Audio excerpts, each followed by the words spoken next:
வணக்கம். எனக்கு ஒரு உண்மை தெரிஞ்சாகணும்.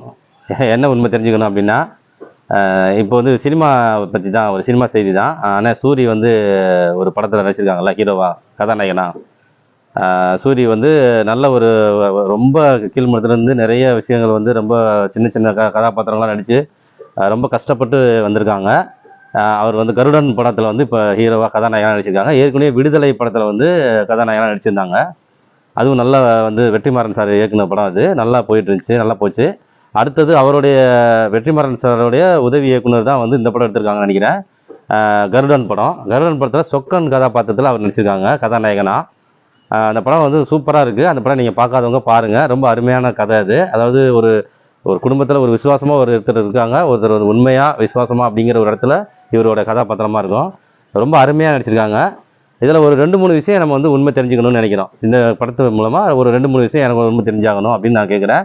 அதில் உங்களோட கருத்துக்களை நீங்கள் கண்டிப்பாக நம்ம கமெண்ட்டில் பதிவு பண்ணுங்கள். எதனால் அப்படின்றது, எப்படி இருக்கும் அப்படின்றது உங்களோட கருத்தை எனக்கு கமெண்ட்டில் கண்டிப்பாக பதிவு பண்ணுங்கள். என்ன அப்படின்னா, இந்த படத்தில் வந்து அவர் சொக்கன், அவர் கதாபாத்திரம் வந்து சொக்கன்ற பேரில் தான் அவர் இருக்கும். அவர் நல்லா இருக்கும்.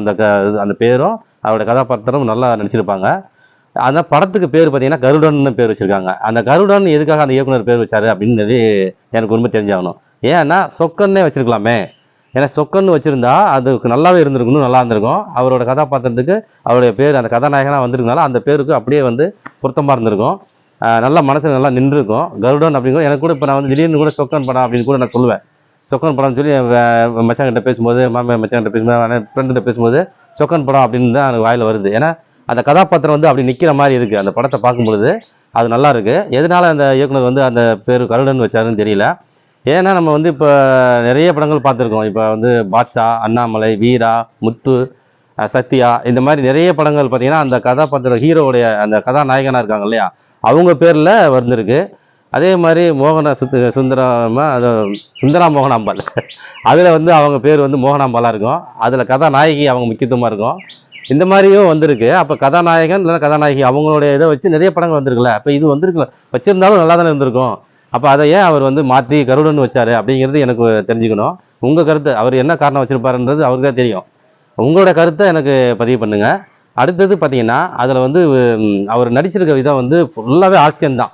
அதாவது காமெடியே இருக்காது. ஒரு விஷயத்தில் ஒரு இடத்துல கூட காமெடி இருக்காது. ஒரே ஒரு சீன் தான் அவர் நகைச்சுவையே வந்திருக்கும் அதில். மற்ற எல்லாமே வந்து அப்படியே போயிட்டுருக்கும். கதையே வந்து அப்படியே போயிட்டுருக்கும். நம்ம ஒரு நிமிஷம் கூட வந்து கதையை விட்டு விலக முடியாது. நம்ம வந்து இப்போ எந்த சீன் நடுவில் போகலாம் அப்படின்னா கூட போக தோணாது. என்ன அடுத்து என்ன நடக்குது, அடுத்து என்ன நடக்குது, அந்த இன்ட்ரோலில் தான், இடைவெளியில் மட்டும்தான் நம்ம வெளியே போவோம். அப்போ கூட அந்த அடுத்து என்ன சீன்னு சொல்லி உள்ளே வந்து வேகமாக வந்து அந்த படத்தை பார்க்கணும்னு தோணும். அந்த மாதிரியான ஒரு கதைக்களமாக இருக்குது. கதையை வந்து அப்படியே நகர்ந்து போகுது. அவ்வளோ அருமையாக இருக்குது. ஆனால் சீரியஸான அந்த வந்து அதுக்கு காமெடி தேவையில்லை. ஆனால் அவருடைய இது பாருங்களேன், அவர் வந்து நகைச்சுவை நடிகராக தானே வந்தார். நிறைய பேரை நம்ம பார்த்துருக்கோம். நகைச்சுவை நடிகராக இருந்து கதாநாயகனாக ஹீரோவாக வர்றாங்க, கதாநாயகனாக வராங்கன்னா அவங்களுக்கு அதிகமாக நகைச்சுவை பாத்திரங்கள் இருக்கும், நகைச்சுவை காட்சிகள் இருக்கும். அதில் பார்த்தீங்கன்னா இப்போ நாகேஷ் சார் வந்து நடிச்சிருந்துருக்காங்கன்னா அதில் சர்வசுந்தரம் படத்தில் நகைச்சுவை அதிகமாக இருக்கும். அவர் கதாநாயகனாக நடிச்சிருப்பார். எதிர்நீச்சல் படம் கதாநாயகனாக நடிச்சிருப்பார். அதில் பார்த்தீங்கன்னா அது நகைச்சுவை அதிகமாக இருக்கும், காமெடி தான் அதிகமாக இருக்கும். ஏன்னா அவருக்கு காமெடி மேனாக இருந்தவர் வராரு அப்படின்னா, நகைச்சுவை கதை இதில் இருந்தவங்க வர்றாங்கன்னா காமெடின்னு வந்து ஒரு ஹீரோ வரும்போது அதில் காமெடி அதிகமாக இருக்கும். அதே மாதிரி தான் கவுண்டமணி சார் கூட வந்து ஹீரோவாக நடிச்சிருக்காங்க. அதுலேயும் நிறைய காமெடிகள் இருக்கும், அதுலேயும் நிறைய நகைச்சுவை இருக்கும். வடிவேல் சார் வந்து கதாநாயகனாக இருந்து வந்தார். அவரோட 23 புலிகேசியாக இருக்கட்டும், இந்த மாதிரி படங்களாக இருக்கட்டும், எல்லாமே வந்து நிறைய நகைச்சுவை தான் அதிகமாக இருக்கும். அதில் அவரோட கதாபாத்திரம் வந்து எதுவுமே வந்து இப்போ ஒருத்தவங்க அவங்க நகைச்சுவையிலேருந்து வரதுனால இப்போ சந்தானம், இப்போ இருக்க சந்தானம் சார் நடிச்சிருக்காங்க இல்லையா, அதில் கூட பார்த்தீங்கன்னா அந்த பேய் இதெல்லாம் வச்சு அந்த காமெடி எல்லாமே அதிகமாக காமெடியாக தான் வரும். நகைச்சுவை வந்து அதிகமாக இருக்கும். ஏன்னா நகைச்சுவை பாத்திரத்துலேருந்து வந்திருக்காங்க, அதனால் அதை வந்து ஏற்றுப்பாங்க ஜனங்க அப்படின்னு சொல்லி. அதனால் நம்ம அதையும் ஒன்று அப்படியே நம்ம பார்த்துருவோம். அதுலேருந்து கொஞ்சம் கொஞ்சம் ஆக்ஷனுக்குள்ளே கொஞ்சம் கொஞ்சமாக வருவாங்க அவங்க. அடுத்து ஒரு ஃபைட் சீனு அப்படின்னு கொஞ்சம் கொஞ்சமாக மாறுவாங்க. ஆனால் இதில் பார்த்தீங்கன்னா விடுதலையிலையும் அந்த அளவுக்கு நகைச்சுவை இருக்காது. இதில் வந்து மொத்தம் முழுக்க முழுக்க நகைச்சுவை காட்சியில் கிடையாது. ஒரே ஒரு சீன் எனக்கு தெரிஞ்ச வரைக்கும் என்ன சீன் அப்படின்னா, அந்த அவங்க நாய்க்குட்டி வந்து வச்சுருப்பாங்க. அதில் வந்து அவர் காலவாசல் தான், அந்த ஓனரோடைய வந்து காலவாசல் வச்சுருப்பார். அந்த ஓனரு செங்க காலவாசல்.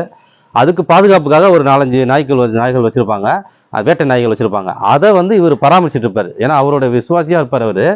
அவருக்கு அந்த அவருடைய ஃப்ரெண்டு நண்பராகவும் இருப்பார். அவருக்கு வந்து ஓனராகவும் நினைப்பார். அவர் ரொம்ப விசுவாசி, அடிமை மாதிரி இருப்பார். அவர் விசுவாசியாக இருப்பார். அதுதான் அந்த கதையோட நகர்வும். அதுதான் அது ஒருத்தர் விசுவாசியாக இருக்கிறோம், விசுவாசமா அல்லது உண்மையா அப்படின்னு பார்க்குறது. அதுதான் அந்த கதையோட இது. நீங்கள் படத்தை பாருங்கள், ரொம்ப சூப்பராக இருக்கும். அதில் பார்த்தீங்கன்னா அவர் எந்த அளவுக்கு விசுவாசியாக இருக்காருன்றது அந்த சீனை டைரக்டர் வச்சிருப்பாரு, இயக்குனராக வச்சிருப்பாரு. எனக்கு என்னோட பார்வையில் நான் சொல்கிறேன். அப்போ அந்த நாய்களை வந்து குளிப்பாட்டிட்டு இருப்பாங்க. அந்த குட்டி நாய்க்குட்டிங்களை, வேட்டை நாய் தான் அது. நல்லா நல்லா ஒல்லியாக, உடம்பெல்லாம் நல்லா ஒல்லியாக இருக்கும். பார்க்கும்போதே அது வேட்டைக்கானதுன்னு தெரியும் அந்த நாய் ரகம். அது அந்த மாதிரி இருக்கும் அந்த நாய்க்குட்டி. அதில் வந்து கழுவி மேலே குளிச்சுட்டு அதை தொடக்கி வச்சுட்டு குளிக்க வச்சுட்டு இருப்பாரு. அப்போ இன்னொருத்தர் வந்து, ஆனால் என்னென்ன நீங்கள் இது போய் இது பண்ணிட்டு இருக்கீங்க, நான் பார்த்துக்கிறேன்னு சொல்லி கேட்பாரு. என்னப்பா இதில் இந்த பொறுப்பை நீ எடுத்துக்கலான்னு பார்க்குறியா அப்படின்னு சொல்லிட்டு அடுத்த எலெக்ஷனில் பார்ப்போம். ஏன்னா அவர் எலெக்ஷனில் நின்று ஜெயிச்சிருப்பார். ஒரு சின்ன எலெக்ஷன் மாதிரி கோயில் விஷயத்தில், கோயில் அதில் யார் வந்து பொறுப்பை எடுத்துக்கணும் அப்படிங்கிற ஒரு இது இருக்கும். அதில் உள்ளுக்குள்ள அவங்களே ஒரு தேர்தல் மாதிரி வச்சு அதில் தேர்ந்தெடுத்திருப்பாங்க. அதில் அவர் ஜெயிச்சிருப்பாரு. அப்போ நீங்கள் வந்து வளர்ந்துட்டீங்க, நீங்கள் வந்து ஒரு பெரிய ஆள், நீங்கள் இந்த மாதிரி ஒருத்தர், நீங்கள் போய் இதை பண்ணலாமாண்ணா அப்படின்னு இன்னொரு ஃப்ரெண்டு வந்து கேட்பாரு. அப்போ அவர் சொல்லுவார், நான் இதுதான் இப்போ எப்பயுமே நம்ம அதெல்லாம் எனக்கு கிடையாது, இந்த பொறுப்பை நீ எடுத்துக்கலான்னு பார்க்குறியா அப்படின்னு சொல்லிட்டு நகைச்சுவையாக சொல்லுவார். அடுத்த எலெக்ஷனில் வேணால் பார்ப்போம் அப்படின்ற மாதிரி சொல்லுவார். அந்த ஒரு சீனு தான் வந்து கொஞ்சம் சிரிக்கிற மாதிரி இருக்கும். மீதி எல்லாமே என்ன நடக்குது, அடுத்து என்ன நடக்குது, என்ன நடக்க போகுது, என்ன இப்படி போயிட்டு இருக்கு கதை அப்படிங்கிறத நம்ம வந்து பார்க்குற மாதிரி இருக்கும். எனக்கு இந்த உண்மை வந்து தெரிஞ்சாகணும். ஏன் இவர் வந்து காமெடியாகவே பண்ணல, காமெடியே வரல, ஆனால் வந்துருச்சு, நல்லா பண்ணிட்டாரு. நல்லா இயக்குனரும் அவருக்கு சரியாக கதாபாத்திரத்தை கொடுத்துருக்காரு. இவரும் அந்த கதையை சூப்பராக நடிச்சிருப்பாரு. அப்போ ஆனால் காமெடியே இல்லாமல் வந்திருக்கு பார்த்தீங்களா. எல்லாரும் மற்றவங்களாம் காமெடியை தானே முக்கியத்துவம் கொடுத்து வந்தாங்க, நகைச்சுவைக்கு தானே முக்கியத்துவம் வந்தாங்க. நகைச்சுவையத்துலேருந்து வந்தவங்க சொல்கிறேன், நகைச்சுவை காமெடிமேனாக இருந்தவங்க, நகைச்சுவை பத்திரத்தை நடிச்சிட்டு இருந்தவங்க, அவங்க திரும்ப கதாநாயகனாக ஹீரோவாக கதாநாயகனாக வரும்பொழுது காமெடியாக தானே வந்தாங்க. அதிகமாக காமெடிக்கு தானே முக்கியத்துவம் கொடுத்துருந்தாங்க, நகைச்சுவைக்கு. அப்போ இவர் ஏன் அதை பண்ணலை? அப்போ இவருடைய என்ன ஓட்டம். அதே மாதிரி இன்னொன்று சொல்லியிருக்காரு, இனிமேல் நான் வந்து துணை நடிகராகவோ இல்லை காமெடியாவோ நான் வரல, இனிமேல் நான் வந்து முழுக்க கதாநாயகனாக தான் வர்றதுக்காக நான் ஃபோக்கஸ் பண்ணியிருக்கேன், அதுதான் எனக்கு அப்படின்னு சொல்லியிருக்காரு. அப்போ இது எனக்கு என்ன தோணுது, இவர் வந்து இனிமேல் கதாபாத்திரத்தை வரணும். எனக்கு இதை வந்து நம்ம வந்து தெரிஞ்சுக்கணும்னு நினைக்கிறேன். என்னோட கருத்தை நான் சொல்கிறேன். எப்படின்னா, ஆக்ஷன் ஹீரோவாக வர்றவங்களுக்கு வந்து இப்போ விஜய் சாராக இருக்கட்டும், அஜித்தாக இருக்கட்டும், அஜித் சாராக இருக்கட்டும், எல்லாருமே வந்து காமெடிகளாக இருந்து காமெடிகள் படமும் லவ் ஸ்டோரி படங்கள் நடிச்சிட்டு இருந்த வளர்ச்சியை இருந்தப்பையும் அதே ஒரு ஆக்ஷன் படத்தில் வரும்பொழுது பார்த்தீங்கன்னா அதோட வளர்ச்சி வந்து பயங்கரமாக இருக்கும். அவங்களுடைய ரசிகர்கள் கூட்டம் வந்து அதிகமாக சேருவாங்க. ரசிகர்கள் வந்து அவங்கள வந்து இவங்க தான் எனக்கானவர் அப்படின்ற ஒரு நிரந்தர ஒரு கொஞ்சம் குறிப்பிட்டவங்க எனக்கு ரசிகர்கள் இருப்பாங்க பார்த்தீங்களா, அந்த மாதிரி ரசிகர்கள் வந்துருவாங்க அவங்களுக்கு அந்த ஆக்ஷன் படத்தின் மூலமாக. ஏன்னா லவ் ஸ்டோரி பார்த்தீங்கன்னா மாறிக்கிட்டே இருக்கும். இப்போ ஒரு மோகன்லாம் கூட எவ்வளோ படம் நடிச்சிருக்காங்க இல்லையா, மோகன் சார் அவர் வந்து எவ்வளோ எல்லாம் லவ் ஸ்டோரிங்க குடும்ப கதாபாத்திரமாக நடிச்சிருப்பாரு. ஆனால் அவருக்குன்னு நிலையான ஆடியன்ஸ் இருக்காங்களா, நிலையான ரசிகர்கள் இருக்காங்களான்னா எனக்கு தெரியல. அவங்க மாறிக்கிட்டே இருப்பாங்க. ஏன்னா அவங்க இன்னொரு படம் வந்தாலும் குடும்ப படம் வந்தாலும் பார்ப்பாங்க, இப்படி போயிடும். ஆனால் ஆக்ஷன் படத்தில் பார்த்தீங்கன்னா, ஆக்ஷன் படம் நடிக்க விஜய் சாராக இருக்கட்டும், அஜித் சாராக இருக்கட்டும், அவங்களுடைய வளர்ச்சிகள் பார்த்தீங்கன்னா ஆக்ஷன் படங்கள் நடிக்க ஆரம்பிச்சதுக்கப்புறம் தான் ரசிகர்கள், குறிப்பிட்ட ரசிகர்கள், அவங்களுக்கு எந்த படம் வந்தாலும் ஓடுனாலும் ரசிகர்கள் போய் பார்ப்பாங்க. அந்த படம் நல்லா இல்லைன்னு சொன்னா கூட அதை போய் பார்ப்பாங்க. ஏன்னா அந்த நிரந்தர கஸ்டமர், நிரந்தர இவங்கன்னு சொல்லுவாங்கல்ல, ரசிகர்கள் சொல்லுவாங்கல்ல, அந்த மாதிரி ஆவாங்க. அப்போ இது மாதிரி நம்ம நிரந்தர ரசிகர்களை பிடிக்கணும், நமக்கான ரசிகர்களை உருவாக்கணும் அப்படின்னு நினச்சிருப்பாரா அப்படின்னு எனக்கு தோணுது. ரெண்டு விஷயம் நான் சொல்லிடுறேன், நீங்கள் இது உண்மை, இது சரியான்றதை நீங்கள் சொல்லுங்கள். அப்படி ஏன்னா இந்த வந்து சூரிய வந்து இந்த மாதிரி நினச்சிருப்பாங்கன்னு எனக்கு தோணுது. ஏன்னா நம்ம வந்து இனிமேல் காமெடிக்குள்ளே போக ஆரம்பிச்சோம்னா நமக்கு வந்து அந்தளவுக்கு இதுவாக இருக்காது. அப்போ ஹீரோவாக நடிக்கணும், அதுவும் ஆக்ஷன் படங்களை அதிகமாக வந்து கொடுக்கணும். ஹீரோ காமெடியை தவிர்த்து பண்ணால் தான் நமக்கான நிலையான இடம் கிடைக்கும், அதனால கொஞ்சம் தவிர்க்கலாம், இந்த மாதிரியான கதைக்கெல்லாம் நமக்கு வேணும் அப்படின்னு தேர்ந்தெடுத்திருப்பாரா அப்படிங்கிறது ஒரு விஷயம். இனிமேல் வந்து அதே மாதிரி ஹீரோவாக நடிக்கணும், நான் கதாநாயகனாக நடிக்க போகிறேன்னு சொல்கிறதும் அதனால கூட இருக்கலாமான்னு எனக்கு தோணுது. ஏன்னா அவங்கள நல்ல ஒரு இவங்களை வந்து நம்ம பிடிச்சிக்கலாம், ரசிகர்களை வந்து நம்ம தக்க வச்சுக்கணும். ஏன்னா அவங்க தான் வந்து நமக்கு அடுத்தடுத்த ஒரு குறிப்பிட்ட ரசிகர்கள் வந்து இத்தனை நாள் ஓடும்பா, இவங்களுக்கு ஒரு ரசிகர் இருக்காங்க, இவர் படம்னா இத்தனை நாள் ஓடிடும் கண்டிப்பாக. இப்போ எப்படி பெரிய ஆளுங்களோட நடிகர்கள்னா எப்படி இத்தனை படம் ஒரு நாள் ஓடுது, இவங்களுக்கு ஒரு நிரந்தரமாக இவங்க இருக்காங்க, இவங்க நம்பி எடுக்கலான்ற மாதிரி இருக்கு இல்லையா. அதே மாதிரி இவர் நினைச்சிருக்காரோன்னு ஒரு தோணுது. அடுத்தது இந்த படம் கருடன்ற பேர் வந்து எதுக்கு வச்சிருப்பாங்க, இதில் வந்து சொக்கன்னு வச்சிருக்கலாமேன்னு என்னோட இதில் என்னென்னா வச்சிருக்கலாமே, ஏன் தவிர்த்திருப்பாங்க டைரக்டர் அப்படின்னு எனக்கு தோணுதுன்னா அது நான் சொல்லிடுறேன். நீங்கள் வந்து உங்கள் கருத்தை பதிவு சொல்லுங்கள். என்னோட கருத்தை நான் சொல்லிடுறேன். இதில் வந்து கதை வந்து இவர் தான் கதை நாயகன், ஆனால் அதில் 3 பேருமே அதில் நாயகர் தான் இருப்பார். கதை வந்து அவங்க 3 பேருமே நகரும். அதில் வந்து இவர் நடிச்சிருப்பாங்க, மலையாள நடிகர் ஒருத்தர் நடிச்சிருப்பாங்க, ஒரு பேர் எனக்கு தெரியல. இன்னொருத்தர் வந்து நம்ம நாடோடிகள் படத்தில் வர சசிகுமார் அண்ணன், அவர் நடிச்சிருப்பாங்க. அப்போ இவர் வந்து இவங்க 3 பேருமே அதில் வந்து கதைக்கு முக்கியமானவங்க, 3 புள்ளிகள் மாதிரி.